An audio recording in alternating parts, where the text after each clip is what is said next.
Stock market ಹೂಡಿಕೆ ವಿಚಾರದಲ್ಲಿ ಸಾಮಾನ್ಯ ಜನ ಮಾಡೋ ದೊಡ್ಡ ತಪ್ಪು ಯುದ್ಧ ಅಥವಾ ಆರ್ಥಿಕ ಸಂಕಟದಂಥ ಕಾರಣಗಳಿಂದ ಸ್ಟಾಕ್ ಮಾರ್ಕೆಟ್ ಕ್ರ್ಯಾಶ್ ಆದಾಗ ಹೆದರಿ ಸ್ಟಾಕ್ ಮಾರ್ಕೆಟ್ನಿಂದ ದೂರ ಉಳಿಯೋದು.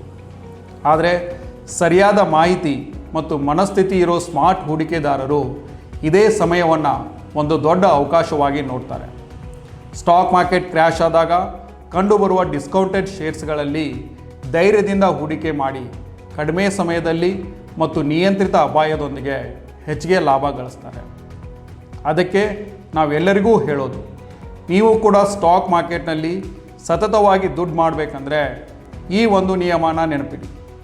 ಸ್ಟಾಕ್ ಮಾರ್ಕೆಟ್ನಲ್ಲಿ ಎಲ್ಲರೂ ಹಿಂದೆ ಬಿದ್ದು ಶೇರ್ಸ್ಗಳನ್ನು ಖರೀದಿ ಮಾಡುವಾಗ ನಾವು ಮಾರಾಟ ಮಾಡಬೇಕು ಮತ್ತು ಎಲ್ಲರೂ ಹೆದರಿ ಶೇರ್ಸ್ಗಳನ್ನು ಮಾರಾಟ ಮಾಡುವಾಗ ನಾವು ಧೈರ್ಯದಿಂದ ಖರೀದಿ ಮಾಡಬೇಕು. ಈ ರೀತಿ ಹೂಡಿಕೆಗೆ ಸಂಬಂಧಪಟ್ಟ ಸ್ಮಾರ್ಟ್ ಸಲಹೆಗಳಿಗಾಗಿ ನಮ್ಮ ಪ್ರೊಫೈಲನ್ನು ಫಾಲೋ ಮಾಡಿ. ಧನ್ಯವಾದ.